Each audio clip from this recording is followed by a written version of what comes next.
Nós, quando falamos em conciliação entre a vida profissional, pessoal e familiar, falamos necessariamente na procura do equilíbrio entre estas três dimensões da nossa vida. Eu diria que esta questão da importância da conciliação já vem antes da pandemia. Eu acho que nós estamos a verificar uma transformação do negócio tremenda, estamos a verificar uma aceleração da digitalização de tudo o que fazemos e da nossa vida, e a pandemia veio acrescentar um fator novo na importância que tem a gestão do stress na vida das pessoas. Sinto que, relativamente aos dias de hoje, depois da pandemia, é um assunto que veio para cima da mesa para as agendas de quase todas as empresas.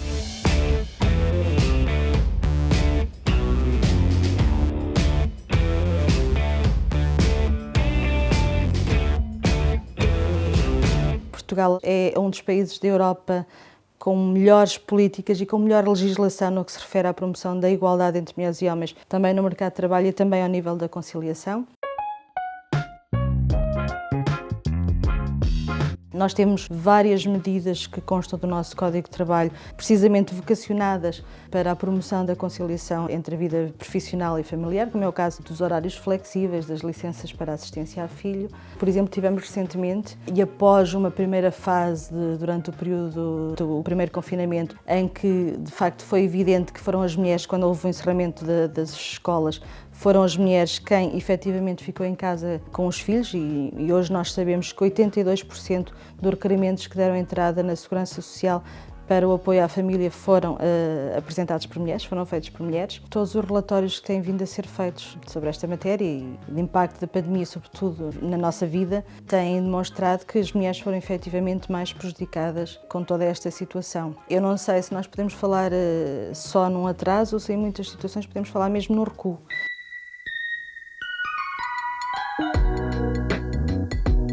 No que se refere ao direito a desligar, que de facto tem sido um dos fatores e uma das questões que mais dificuldade tem colocado às mulheres trabalhadoras, mas não só, também aos homens trabalhadores com ou sem filhos. De facto, é mais uma das questões que está a ser tratada nesta discussão e no âmbito do Livre Verde do Trabalho e também ao nível do Parlamento, na Assembleia da República e também por força das várias propostas que, entretanto, foram entregues no âmbito da regulamentação do teletrabalho.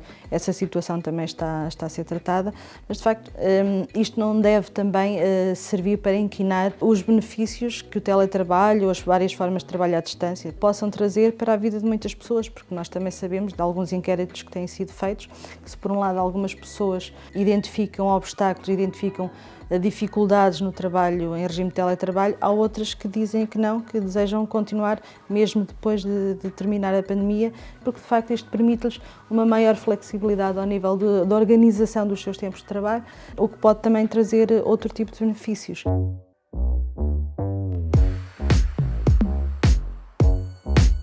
Nós lançámos um conjunto de medidas há relativamente pouco tempo e estas medidas foram lançadas já em contexto pandemia, portanto algumas estão mais avançadas do que outras, mas lançámos sobre diversas temáticas. Uma delas tem a ver com a redução do horário à sexta-feira. Queríamos dar um fim de semana de mais qualidade para que as pessoas pudessem desconectar do dia-a-dia e da pressão da semana. Outra preocupação que nós tivemos foi disciplinar as reuniões. Eu acho que as reuniões acabam por ser uma presença bastante assídua em todas as empresas e acaba por ser geradora também de stress. Então o que nós fizemos foi definir um decálogo de reuniões no banco, definir horários para as reuniões, portanto as reuniões não devem ter mais do que 1 hora, devem ter um número de pessoas reduzido para ser mais ágeis, não devem ser feitas depois das 6 da tarde nem durante a hora de almoço, porque começámos a perceber que as reuniões era de facto um gerador de stress, a quantidade de reuniões que as pessoas tinham durante o dia, isso fez com que nós tomássemos essa decisão. Outra medida que nós tivemos foi a questão da saúde e bem-estar.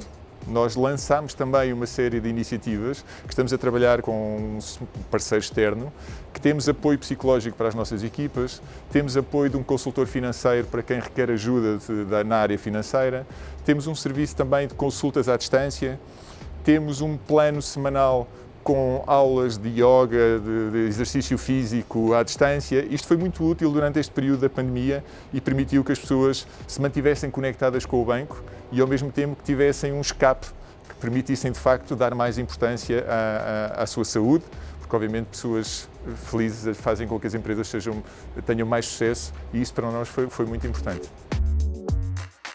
Eu diria que o facto de nós termos este equilíbrio entre a vida pessoal e profissional e nos preocuparmos com eles e as pessoas sentirem que é este o caminho, embora muitas vezes o caminho não seja fácil, cada pessoa tem necessidades distintas e estas medidas que estão a ser implementadas a um ritmo completamente disperso. Há pessoas que já vão mais rápido, outros que vão menos rápido, mas aquilo que nós vimos é que as pessoas com um bom estado anímico e com melhor saúde contribuem muito mais para os resultados das empresas, isso não há nenhuma dúvida. E quando eu falo para os resultados, é para os resultados, para o bottom line e para o resultado financeiro da empresa.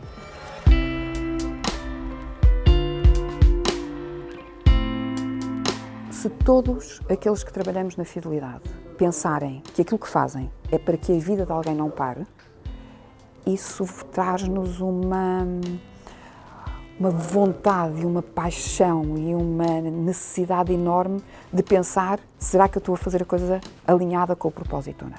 E para que a vida de alguém não pare, são os nossos clientes, aqueles que não são nossos clientes, mas que nós gostávamos que fossem nossos clientes, mas são também as pessoas da fidelidade. E esta é uma empresa de muitas pessoas, mas que aquilo que faz é cuidar das pessoas.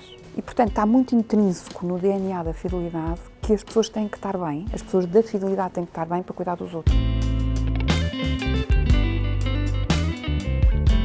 Temos feito um percurso que é muito de criar cada vez mais uma cultura humana, muito, muito próxima. E isso significa o quê? Significa conhecermos bem as nossas pessoas como pessoa. E posso lhe dar alguns exemplos, tem anos, e outros exemplos fomos construindo em cima só para perceber a delicadeza desta ligação mais humana. Faz parte das regras dos benefícios normais dos colaboradores da fidelidade terem dias que não têm nada a ver com as férias, dias que não têm nada a ver com aquilo que está estipulado por lei, para poderem tirar para si. Mas muito focado até nos pais que são pais que têm filhos pequeninos, não é? E que precisam de estar com os filhos muito mais vezes, de ir aos médicos com eles, de às vezes ir à escola. Portanto, há uma flexibilidade muitíssimo grande. Há uma preocupação enorme com a parte pessoal. Os horários são muitíssimo flexíveis.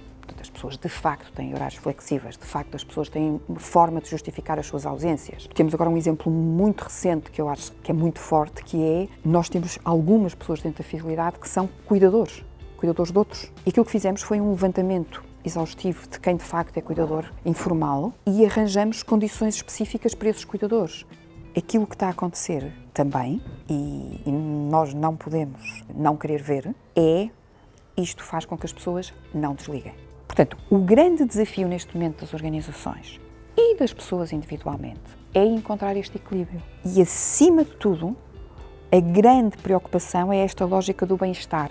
Eu quase passo a falar de bem-estar em vez de equilíbrio família-trabalho, porque é o bem-estar como um todo. É a lógica de eu sinto-me bem assim, é assim que eu quero fazer.